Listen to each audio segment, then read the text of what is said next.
शुरुआत करते हैं दोस्तों आज के न्यूज़पेपर की हम एडिटोरियल वाले हिस्से के साथ में। आज पहला एडिटोरियल जो हम डिस्कस करने वाले हैं वो बिग जाइंट कंपनीज़ बोल सकते हैं, कुछ ऑनलाइन प्लेटफार्म बोल सकते हैं किसी को आप।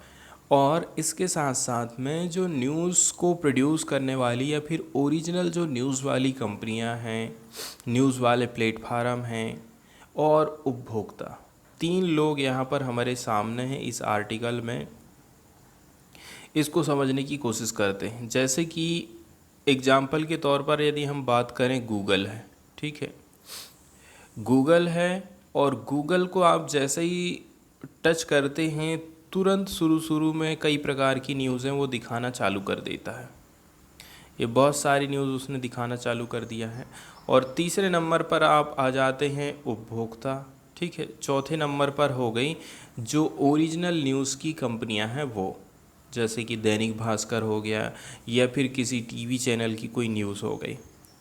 तो यहाँ पर ये जो बड़ी बड़ी जाइंट कंपनियां हैं जैसे कि गूगल हो गई, फेसबुक हो गए और भी अन्य जो प्लेटफार्म हैं जो कि आपको न्यूज़ शो कर रहे हैं, वो क्या काम करते हैं, आपको न्यूज़ दिखाते हैं और ख़ुद कमाई करते हैं। लेकिन अपनी कमाई का जो हिस्सा है उन ओरिजिनल कंपनियों को नहीं देती हैं जिसका वो न्यूज़ दिखाती हैं।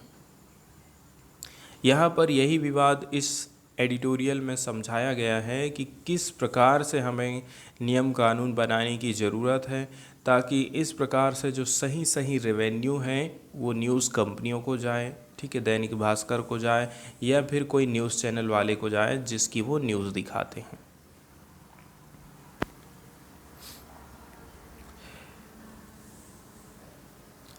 कैसे करके हम हमारा जो न्यूज़ मीडिया है उसको सेफगार्ड कर सकते हैं, इसका टाइटल ये है।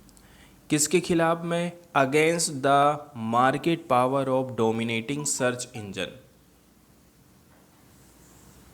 पार्टिकुलरली यहाँ पर सर्च इंजन को बोला जा रहा है, ठीक है। इसके साथ साथ में सोशल मीडिया जाइंट्स को बोला जा रहा है and other so called big tech, और भी अदर जो है बिग टेक प्लेयर कहलाते हैं उनको भी बोला जा रहा है कि हम इनसे कैसे करके हमारे मीडिया को बचा सकते हैं।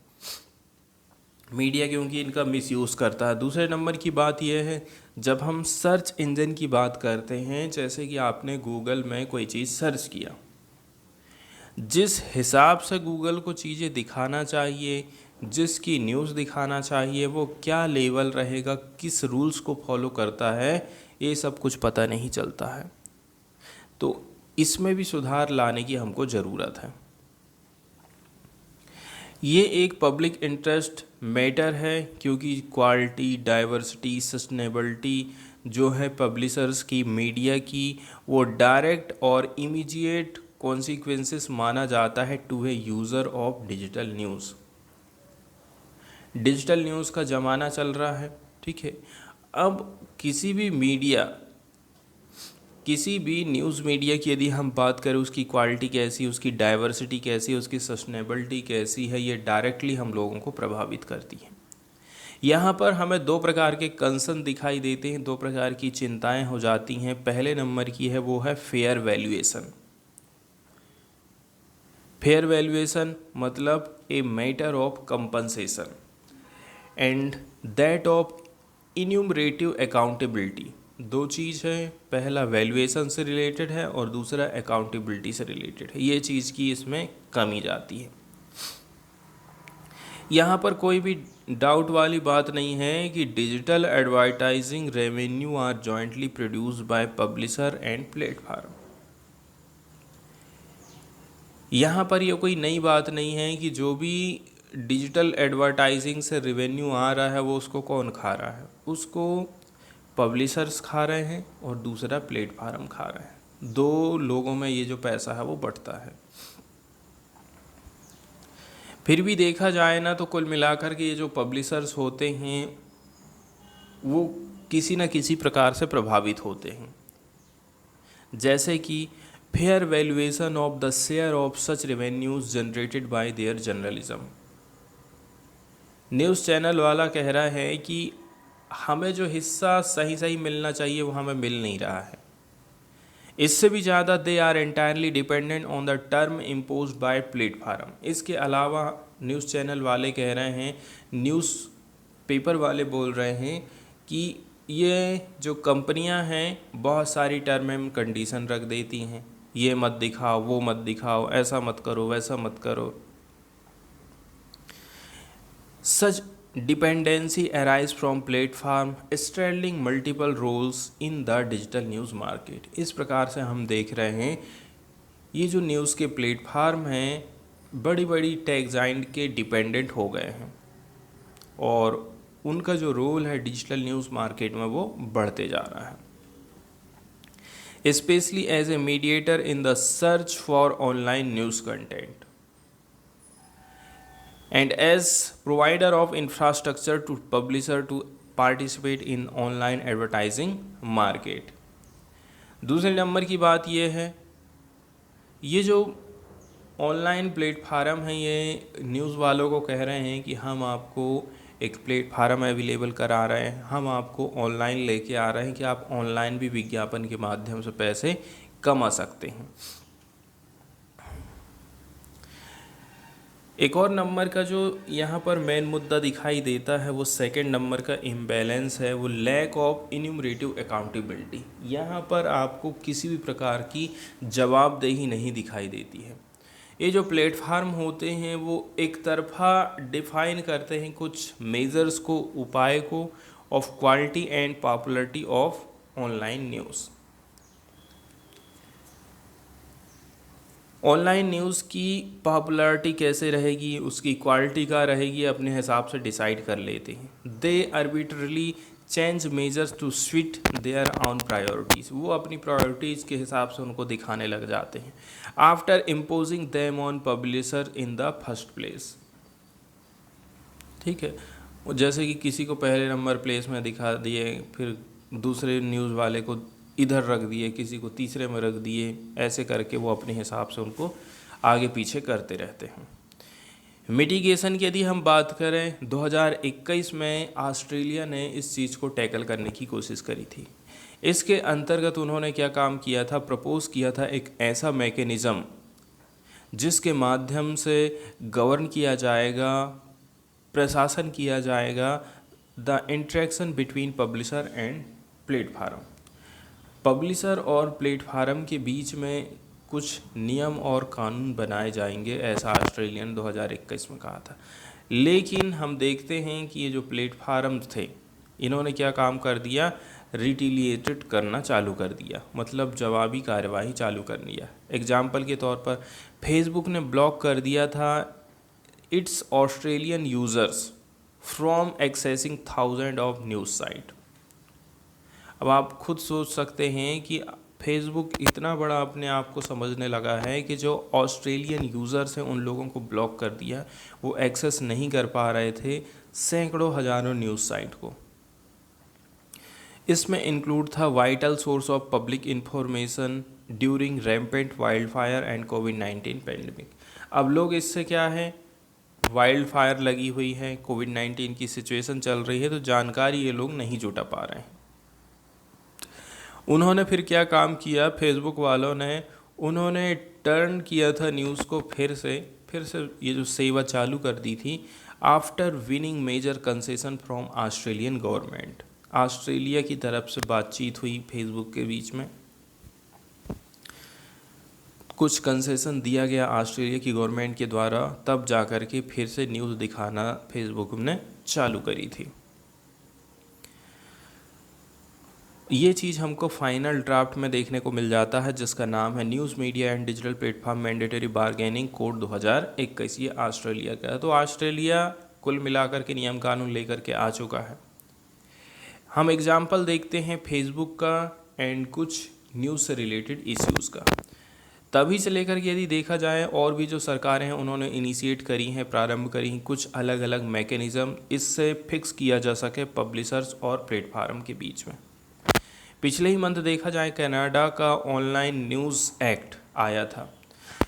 इसने वारंटेड दिया था, वारंटेड मतलब होता है गारंटी देना, fair compensation for publisher and sustainability of local news. Local news sustain रह सके, पब्लिशर्स को बढ़िया कंपनसेशन मिल सके। इस प्रकार इन सब चीज़ों के लिए सरकार, यहाँ की जो सरकार है, ऑनलाइन न्यूज़ एक्ट लेकर के आई थी। बात यूनाइटेड किंगडम की बात करें तो वो भी प्लानिंग कर रहा है कि हम इंट्रोड्यूस करेंगे कुछ लेजिस्लेशन ताकि रेगुलेट कर सकें, ठीक है, बिग टेक और न्यूज़ आउटलेट के बीच में। यहाँ तक कि जो साउथ वाला हिस्सा है, ग्लोबल साउथ है, जहाँ पर publishers in some countries are vulnerable to big tech. कुछ कुछ देश ऐसे हैं जो कि सबसे ज़्यादा जो है इसकी गिरफ्त में आ सकते हैं। That also provide access to online world, things are moving. यहाँ पर भी हमें चेंजेस काफ़ी देखने को मिल जा रहा है। कुछ चीज़ें, कुछ कदम आपको ब्राज़ील, साउथ अफ्रीका, इंडोनेशिया भी लेकर के आया है। क्या? Propose digital platform responsibilities for quality journalism is set to materialise through a presidential degree. Indonesia भी इस मामले में पीछे नहीं है, वो खुद एक इन कानून लेकर के आ रहा है, digital platform responsibility for quality journalism, ताकि इस प्रकार की जो समस्या है फेसबुक, गूगल और न्यूज़ वालों की, उससे निपटा जा सके। अभी यूनाइटेड स्टेट की बात करें, ठीक है, जो कि बिग टेक का खुद घर माना जाता है, अभी इसने अपने पत्ते खेलने नहीं चालू करे हैं। कैलिफोर्निया, जिसको आप कह सकते हैं बिग टेक, सारी की सारी यहीं पर भरी पड़ी हैं। जर्नलिज्म प्रिजर्वेशन एक्ट लेकर के आया है, ठीक है। प्लेटफार्म आर ऑब्लिग टू पे पब्लिशर फॉर न्यूज़ कंटेंट। यहाँ पर कहा जा रहा है कि ये जो प्लेटफार्म है, गूगल है, इसको पब्लिशर लोगों को पैसे देना पड़ेगा। आप अपने जैसे ही कोई टच करता है गूगल में तो तुरंत न्यूज़ अपने आप दिखाना चालू कर देता है गूगल। खुद तो कमाई कर ले रहा है गूगल, लेकिन इस प्रकार न्यूज़ दिखा करके, न्यूज़ को वायरल करके अपनी खुद कमाई कर ले रहा है, लेकिन उन कंपनियों को कोई शेयर नहीं दे रहा है। तो यहाँ की सरकार का कहना है आप जो भी रेवेन्यू कमा रहे हैं वो पैसा आपको देना पड़ेगा। किसको? न्यूज़ चैनल वालों को। लेकिन अभी देखा जाए ना तो इस नियम कानून को उसने थोड़ा सा होल्ड में डाल दिया है। उनका कहना है कि 2024 तक अभी रुक जाते हैं, फिर इसको लेकर के आएंगे। तो आखिर हमें क्या चीज़ करने की ज़रूरत है? हमें ये इंश्योर करना है, ये जो न्यूज़ आउटलेट दिखाया जा रहा है गूगल में, through search engine, social media या फिर aggregators, gate a fair share of digital advertising revenue. पहले नंबर की बात यह है, जहाँ कहीं भी कोई किसी की न्यूज़ दिखा रहा है और पैसा कमा रहा है, तो वो जो पैसा है उसको उन न्यूज़ कंपनी को देना पड़ेगा, ये अनिवार्य करने की ज़रूरत है। And get visibility over the data generated by platform from selling and distributing online news. इसके अलावा जो डाटा जनरेट किया जा रहा है प्लेटफार्म के द्वारा, ठीक है, सेलिंग से लेकर के डिस्ट्रीब्यूटिंग ऑनलाइन न्यूज़ तक पूरी जांच पड़ताल होनी चाहिए। उसके ऊपर आँख हमको गड़ा कर रखना पड़ेगा। नहीं तो क्या होगा, जो न्यूज़ पब्लिशर्स हैं वो दबाव बनाएंगे, आप जो है अनफेयर तरीके से एक्सेप्ट करिए unsustainable term of condition from platform. इस प्रकार के जो प्लेटफार्म हैं वो कहेंगे ऐसा करो, ऐसा नहीं वैसा करो, यही सब होना है। अभी तक हमने सभी कंट्रीज़ की बात किए हैं, अब हम बात कर लेते हैं इंडिया की कि इस मामले में इंडिया आखिर क्या कर रहा है। लेकिन दुर्भाग्य वाली बात यह है, इंडिया के जो कदम हैं इस क्षेत्र में वो काफ़ी स्लो हैं। चाहे हमारी सोच हो, चाहे हम इस चीज़ पर बातचीत करें एंड चाहे हम इस पर कार्यवाही करें, ठीक है, ये सारी जो चीज़ें हैं हमें इम्बैलेंस में देखने को मिल जा रही हैं।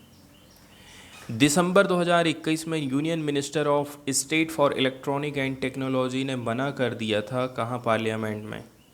हमारी कोई इच्छा नहीं है कि हम बिग टेक को बोलें कि वो थोड़ा पैसा पैड करें न्यूज़ को। उन्होंने रिवाइज़ किया था उनकी पोजीशन को next year, and in recent month has been increasing talking about disadvantages news publisher face in their dealing with platform. आज के समय में आप देखेंगे ये जो न्यूज़ पब्लिशर्स हैं वो फेस कर रहे हैं कुछ डीलिंग्स को प्लेटफार्म के साथ में कि ये दोनों ही आपस में डील कर रहे हैं, सरकार यहाँ पर कुछ कर नहीं पा रही है। 2021 में डिजिटल न्यूज़ पब्लिशर्स एसोसिएशन ने फाइल किया था एक याचिका गूगल के खिलाफ में, कहाँ पर, कंपटीशन कमीशन ऑफ इंडिया में। तो ये जो न्यूज़ चैनल वालों का ग्रुप है या फिर न्यूज़ पब्लिशर्स का ग्रुप है, इन्होंने गूगल के ख़िलाफ़ में एक याचिका दायर कर दी कंपटीशन कमीशन ऑफ इंडिया में कि देखो भाई, ये हमारी न्यूज़ को गलत सलत तरीके से दिखाते हैं, हमारे हिसाब से नहीं दिखाते कि हम क्या चाहते हैं, कौन सी न्यूज़ दिखाना जाना चाहिए। दूसरी नंबर की बात यह है कि हमें जो है हमारा सही हिस्सेदारी मिलना चाहिए, क्योंकि न्यूज़ तो ओरिजिनल हमारी है, बस दिखाने का काम कर रही है गूगल। वहीं यदि हम बात करें DNPA में कौन कौन लोग थे, तो इसमें प्रिंट एंड ब्रॉडकास्ट पब्लिशर आ गए। इन्होंने एक्यूज किया था गूगल को कि वो अनफेयर तरीके से वैल्यू करता है उनकी डिजिटल एडवर्टाइजिंग शेयर को।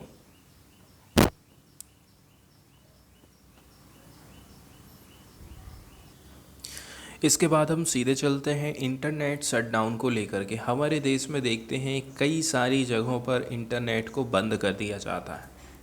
सरकार कहती है हम इंटरनेट इसलिए बंद कर रहे हैं ताकि इससे और भी ज़्यादा हिंसा ना भड़के, लोगों को गलत जो चीज़ें हैं, गलत जो बातें हैं, अफवाह तेज़ी के साथ में फैलते जाती हैं। इसलिए हमारा सोचना है कि यदि हम इंटरनेट बंद कर देंगे, जो जो अफवाह फैल रही है हम उसको रोक सकते हैं, हिंसा को रोक सकते हैं। जो लोग एक दूसरे से बातचीत करना चाहते हैं, ठीक है, ग्रुप बना लेते हैं, व्हाट्सएप ग्रुप के माध्यम से बातचीत करते हैं, उस चीज़ को भी हम रोक सकते हैं इंटरनेट शटडाउन के माध्यम से। There are many reasons why internet shutdowns are imposed. ऐसे बहुत सारे कारण हैं जिसके चलते चलते हमारे देश में इंटरनेट शटडाउन किया जाता है। लगभग 40 से 50% जो उनमें से हिस्सा है या फिर कारण है the official reason in communal tensions. अभी तक जितने भी शटडाउन लगाए गए हैं वो कम्युनल टेंशन के चलते चलते ही लगाए गए हैं। कहीं पर दो समुदायों के बीच में हिंसा भड़क गई, हिंदू मुसलमानों के बीच में दंगे फसाद हो रहे हैं, या फिर कहीं पर किसी चीज़ को लेकर के हिंसा भड़क रही है, तो ऐसी कंडीशन में इंडिया में इंटरनेट शटडाउन लगाए जाते हैं। जैसे कहीं पर प्रोटेस्ट हो रहा है, सरकार को लग रहा है कि अब जो है कंडीशन को अब हम संभाल नहीं पाएंगे, वहाँ पर इंटरनेट शटडाउन लगा दिया जाता है। एग्ज़ाम में चीटिंग ना हो, इसके चलते चलते भी इंटरनेट को कहीं कहीं पर बंद किया जाता है, ठीक है। इसके साथ साथ में जो रिलीजियस प्रोसेसन्स है, ठीक है, धार्मिक जो जुलूस निकाले जाते हैं, वहाँ पर भी हमें कभी कभी इंटरनेट शटडाउन देखने को मिल जाता है। इसके अलावा कभी कभी कुछ प्रिवेंटिव शटडाउन भी लिए जाते हैं before an event take place. For example circulation of tailored video in Udaipur. Example के तौर पर यदि हम बात करें, कोई कंडीशन, कोई घटना घटित होने से पहले ही हम सेफ्टी मेजर के तौर पर इंटरनेट को बंद कर देते हैं। इसके अलावा यदि आप जो है शटडाउन लगा रहे हैं किसी भी जगह में, ठीक है, इवेंट टेक्स प्लेस, जब कोई घटना घटित हो गई इसके बाद यदि आपने शटडाउन लगाए हैं तो ये रिएक्टिव शटडाउन माना जाता है। इंटरनेट भी balanced with maintaining law and order. हमारे देश में सुप्रीम कोर्ट ने भी इस पर सुनवाई करी है कि इंटरनेट को कब बंद करना है, कब बंद नहीं करना है। केस की जो सुनवाई हो रही थी वो Anuradha Bhasin versus union of India हो रही थी। सुप्रीम कोर्ट ऑफ इंडिया ने ये रूल आउट किया था, indefinite suspension of internet service.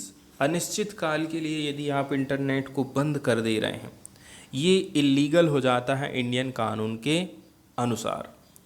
And that order of internet shutdown must satisfy the test of necessity and proportionality. यदि आपने इंटरनेट शटडाउन कहीं पर लगाया है, ठीक है, उसकी ज़रूरत का जब बात आती है, उसकी ज़रूरत की जब टेस्टिंग होगी कि ये वाकई में ज़रूरी था कि नहीं था, इस टेस्ट में आपको पास होना पड़ेगा। इसके अलावा सुप्रीम कोर्ट ने कहा था shutdown should be exercised only in situation that require exceptional and control and surveillance. एकदम रेयर कंडीशन में ही आपको इंटरनेट बंद करना है। ठीक है। Shutdown need to be temporary, limited in scope, lawful and proportionate. Internet आप बैन कर रहे हैं तो वो टेम्पररी रहेगा, लिमिटेड स्कोप में रहेगा एंड कानून के तौर पर ही वो रहने वाला, ऐसा सुप्रीम कोर्ट ने कहा था। आर्टिकल 92 की बात कर लें। आर्टिकल 92 कहता है कि जो reasonable restrictions should be imposed wherever necessary. जब तक रीजनेबल ज़रूरत नहीं है, रीजनेबल रिस्ट्रिक्शन आप लगा सकते हैं यदि हमें कहीं नेसेसरी लगता है तो। कुछ रीज़न हो सकते हैं जैसे कि देश को खतरा है, ठीक है, देश की सोवरनिटी को खतरा है, संप्रभुता को खतरा है, एकता को खतरा है, ठीक है, हमारी डिफेंस प्रभावित हो सकती है, इंसाइटमेंट कहीं पर हो रहा है, ऑफ ए कॉग्निजेबल, कहीं पर कॉग्निजेबल ऑफेंस होने वाला है, उसको यदि आपको रोकना है तो हम जो है इंटरनेट को बंद कर देते हैं। कुछ रूल्स बनाए गए हैं इंटरनेट शटडाउन को लेकर के हमारे देश में, जैसे कि आईटी एक्ट ऑफ 2000 ये अलाउ करता है वेबसाइट की ब्लॉकिंग को, ताकि मेंटेन किया जा सके सोवरनिटी, इंटीग्रिटी ऑफ इंडिया और defence of the country. Bharat अपनी सुरक्षा, संप्रभुता और एकता के लिए एक कानून लेकर के आई थी सन 2000 में, इंफॉर्मेशन टेक्नोलॉजी एक्ट। इसके माध्यम से वो क्या काम करती है, वो किसी भी वेबसाइट को ब्लॉक कर सकती है, बंद कर सकती है। इसके अलावा temporary suspension of telecom services rule है 2017 का, नोटिफाई किया गया था इसको इंडियन टेलीग्राफ एक्ट 1885 के अंतर्गत। तो ये जो 2017 का रूल है ये प्रोवाइड करता है temporary shutdown of telecom services in the region up to 15 days 8 months. एक बार में 15 दिन के लिए आप जो है सर्विस को बंद कर सकते हैं। Telecom regulatory authority of India के हिसाब से देखें तो मणिपुर में जो डेटा यूज़र्स हैं वो कैसे कैसे करके इंटरनेट का इस्तेमाल करते हैं इसके बारे में बताया जाता है। तो telecom regulatory authority of India से हमें ये पता चलता है कि जो पीपुल्स हैं मणिपुर के वो एक्सेस करते हैं इंटरनेट को प्राइमरली थ्रू देयर स्मार्टफोन। प्राथमिक तौर पर देखा जाए तो इंटरनेट लोग सबसे ज़्यादा मोबाइल में चला रहे हैं। इसके बाद केबल इंटरनेट यूज़र्स आ जाते हैं, ठीक है, ये कॉन्स्टिट्यूट करते हैं institutional, commercial and higher socio economic group. Cable के माध्यम से इंटरनेट कहाँ कहाँ चल रहा है, कोई संस्था है, स्कूल है, कॉलेज है, कमर्शियल एंड सोशियो इकोनॉमिक जो ग्रुप है हायर वाले, वो लोग ही केबल कनेक्शन ले पा रहे हैं इंटरनेट का। वहीं यदि हम देखें out of A total pi of 0.05 million wireline connection कितना, 0.05 मिलियन का 2.36 जो है वायरलेस मिलियन यूज़र्स हैं एंड लगभग 2.2 मिलियन कनेक्ट हैं इंटरनेट से सबको यदि आप देखें तो। इंटरनेट शटडाउन की यदि हम बात करें तो पहली बार 3 मई को लगाया गया था, ठीक है, ताकि इस केस ऑफ ब्लैंकेट प्रोहिबिशन, कुल मिलाकर के इंफॉर्मेशन, सूचना को एक्सेस करने से रोकना। इसके अलावा जो र्यूमर्स फैलता है, अफवाहें फैलती हैं, उसको कैसे करके रोका जा सकता। सरकार ने सब के चलते चलते इंटरनेट शटडाउन कर दिया था।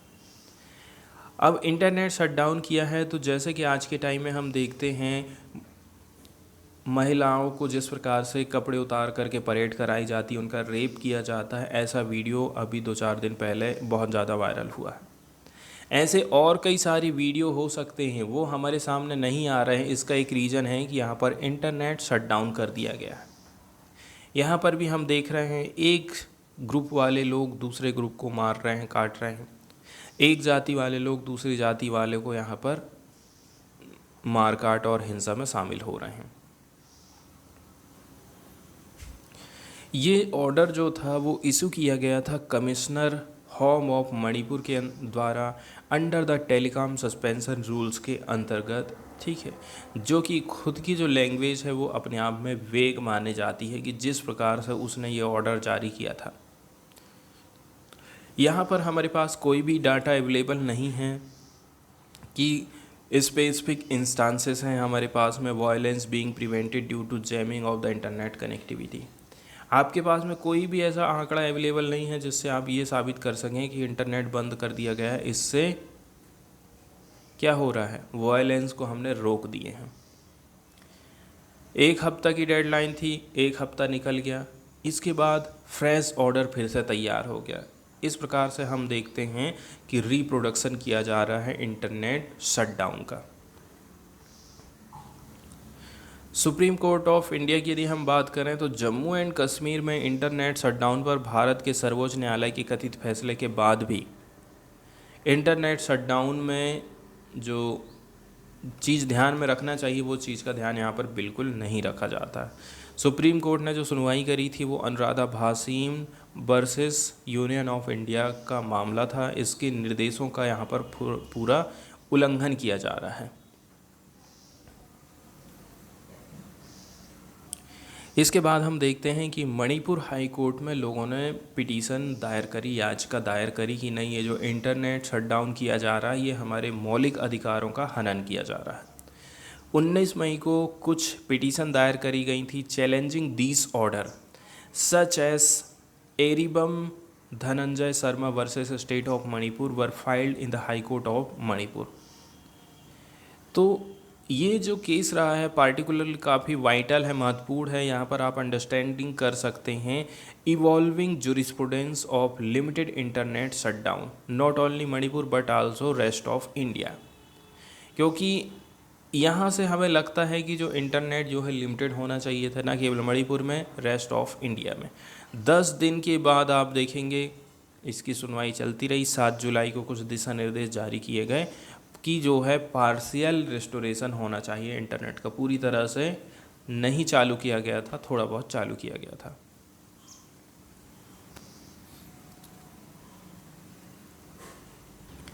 तो कुल मिलाकर के देखा जाए ना, इंटरनेट यदि आप बैन करते हैं, इंटरनेट यदि शटडाउन करते हैं तो गलत सूचना, ठीक है, बंद होने की बजाय और फैलना चालू हो जाती है।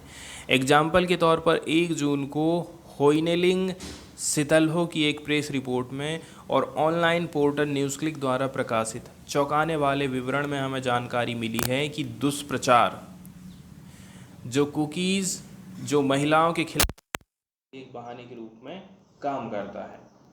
जैसे कि आप देखेंगे कि इसका किस प्रकार से डायरेक्टली जो है दुष्प्रचार होने लगा था इस वीडियो का। लेकिन जो विशेषज्ञ लोग हैं उनके लिए ये जो वीडियो का क्लिप है वो पूरे देश दुनिया को जगाने वाला है, जिसमें यौन हिंसा और सांप्रदायिक घृणा से बचे हुए लोगों को किसी भी प्रतिष्ठित और सामाजिक क्षति के बिना हासिल किया जाना चाहिए। कुल मिलाकर के ये जो वीडियो वायरल हो पाया है वो इंटरनेट चालू था शायद इसलिए हो पाया है। ऐसी बहुत सारी जो घटनाएं हैं घटित हुई होंगी, लेकिन इंटरनेट बंद होने के चलते चलते ये वीडियो सामने नहीं आए थे। इसके बाद हम सीधे चलते हैं इंडिया और श्रीलंका के रिलेशन को देखते हैं। ठीक है, मोदी की तरफ से आवाज़ उठाई जा रही है कि ये श्रीलंका में जो तमिल कम्युनिटी रहती है, जो कि वहाँ पर माइनॉरिटी के अंतर्गत आती है, वहाँ पर मेजॉरिटी है बौद्धिस्ट लोगों की। तो हमारी सरकार चाहती है जो माइनॉरिटी कम्युनिटी है उनको उनके अधिकार मिलने चाहिए, उन्हें किस प्रकार के अधिकारों से वंचित नहीं किया जाना चाहिए। जो जो उनकी डिमांड है वो सारी चीज़ें उनको प्रोवाइड करना ज़रूरी है। वहीं वहाँ के जो लीडर आए हैं, जैसे कि ये देख सकते हैं पिक्चर आप, रानिल विक्रमसिंघे। ठीक है, रानिल विक्रमसिंघे का कहना है कि नरेंद्र मोदी ने फाइनेंशियल क्राइसिस के दौरान जो मदद करी थी वो हमारे लिए बहुत बड़ी बात है। इंडिया एक्सपेक्ट श्रीलंका से कि वो इम्प्लीमेंट करेगा 13वें नंबर का अमेंडमेंट और इंश्योर करेगा लाइफ और dignity and respect Tamil population of India जो कि श्रीलंका में रहती है, ऐसा प्राइम मिनिस्टर नरेंद्र मोदी को कहना था। उन्होंने अनाउंसमेंट किया था कि हम एक डेवलपमेंट असिस्टेंस पैकेज लेकर के आने वाले हैं तमिल लोगों के लिए, ठीक है, जो कि इंडियन ओरिजिन के हैं, who are marking 200th of anniversary of their arrival in island nation. 200 साल हो चुके हैं उनको यहाँ पर रहते हुए। ऐसे समय में वहाँ की सरकार का कहना है कि हम कुछ असिस्टेंस पैकेज लेकर के आए हैं। इसके अंतर्गत हमने बातचीत किया था कि हम रिकंस्ट्रक्शन करेंगे, पुनर्निर्माण करेंगे, रिकॉन्सिलेशन करेंगे, मतलब सुलह करेंगे श्रीलंका के साथ में, श्रीलंका में। प्रेसिडेंट विक्रमसिंघे ने प्रेजेंट किया था उनकी इंक्लूसिव अप्रोच की। हम ये आशा करते हैं कि श्रीलंका फुलफिल करेगा तमिल लोगों की इच्छाओं को। हम ये भी एक्सपेक्ट करते हैं Sri Lanka will take forward the process of rebuilding for equality, justice and peace. हमारे देश में जस्टिस लेकर के आएंगे, पीस होना चाहिए, ये सब चीज़ों में हम आगे बढ़ने वाले हैं।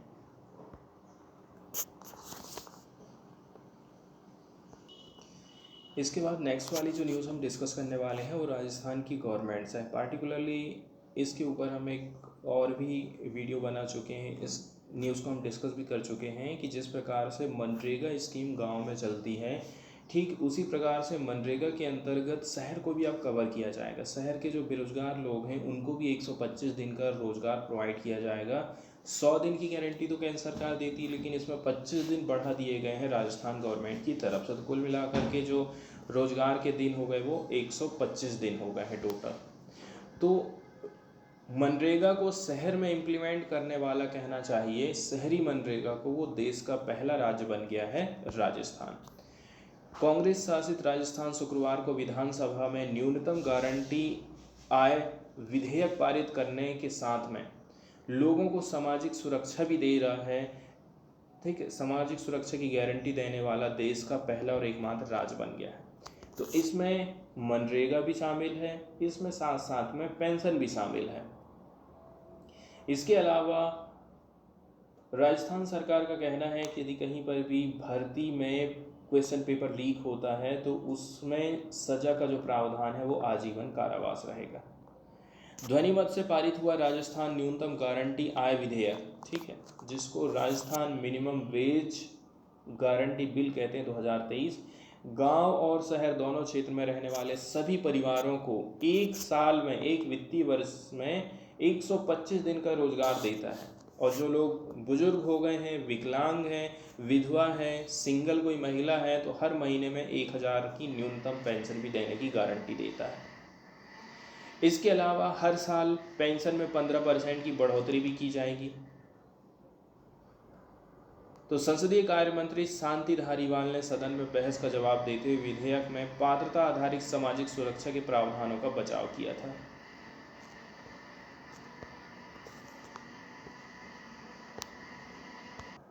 एग्जाम्पल के तौर पर देखा जाए तो इसमें बताया जा रहा है, गांव में जिस व्यक्ति ने 100 दिन का काम कर लिया है मनरेगा में, हम उसको और 25 दिन का काम प्रोवाइड करेंगे। वहीं यदि हम बात कर लें, ठीक है, अर्बन एरियाज़ की, तो जो एम्प्लॉयमेंट ऑफ 125 डेज पर family will be given through the Indira Gandhi urban employment guarantee scheme. शहर में जो रोजगार दिया जाएगा उस स्कीम का क्या नाम है? Indira Gandhi urban employment guarantee scheme है। यदि गवर्नमेंट के अथॉरिटी, सरकारी अधिकारी फेल हो जाते हैं कि वो 15 दिन के भीतर में काम नहीं दे पा रहे हैं, ठीक है, जब एप्लीकेशन किसी ने दिया है और उसको काम नहीं मिल पा रहा है, तो क्या काम करेगा सरकार? उसको बेरोजगारी का भत्ता प्रोवाइड करेगा। Unemployment on A weekly basis, unemployment जो अलाउंस है उसको वीकली बेसिस पर दिया जाएगा। हफ्ते में इतना कमाता था तो हम कम से कम इसको इतना महंगाई का भत्ता देंगे। इसके अलावा चीफ मिनिस्टर अशोक गहलोत का कहना है, recovering from injury released a video message before the bill was taken up to discussion in the assembly. ये जो स्कीम लाई गई है कुल मिलाकर के, ठीक है, न्यूनतम आय योजना प्रपोज करी गई थी कांग्रेस के द्वारा 2019 में लोकसभा इलेक्शन में, तो उसी का एक प्रकार से कहना चाहिए नमूना सरकार लेकर के आई है।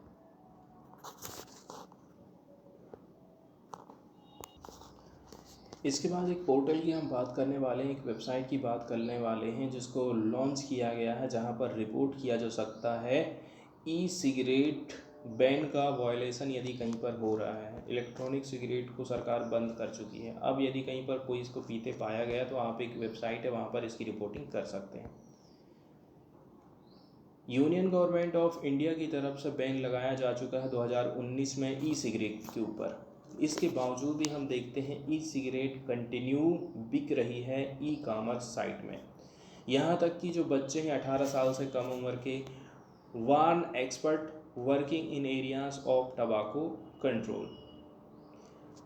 तो यहाँ तक कि आप देख रहे हैं कि जो 18 साल से कम उम्र के बच्चे हैं वो भी इसका सेवन कर रहे हैं, जिसकी वार्निंग दी गई थी 2019 के कानून में। आज के टाइम में now to curb this health ministry ने लॉन्च किया है ऑनलाइन पोर्टल, ताकि फैसिलिटेट किया जा सके, ठीक है, रिपोर्टिंग ऑफ वायलेशन। फैसिलिटेट करना मतलब होता है और सुविधाजनक बनाना। ई सिगरेट की बैन को और भी ज़्यादा सुविधाजनक बनाने के लिए, ई सिगरेट के यूज़ को ख़त्म करने के लिए सरकार एक वेबसाइट लेकर के आई है। तो सरकार ने इसके लिए एक कानून लाया था, PECA act, prohibition of electronic cigarette production, manufacture, import, export, transport, sale, distribution and storage and advertisement, जिसको शॉर्टकट में पेका कहते हैं। और ये वेबसाइट है www.violationreporting.in। तो ये इस प्रकार की जो वेबसाइट है काफ़ी इंपॉर्टेंट हो जाती है हमारे लिए। कभी कभी क्वेश्चन यहाँ से पूछा जा सकता है, ये जो वेबसाइट बनाई गई है वो किसके लिए बनाई गई है।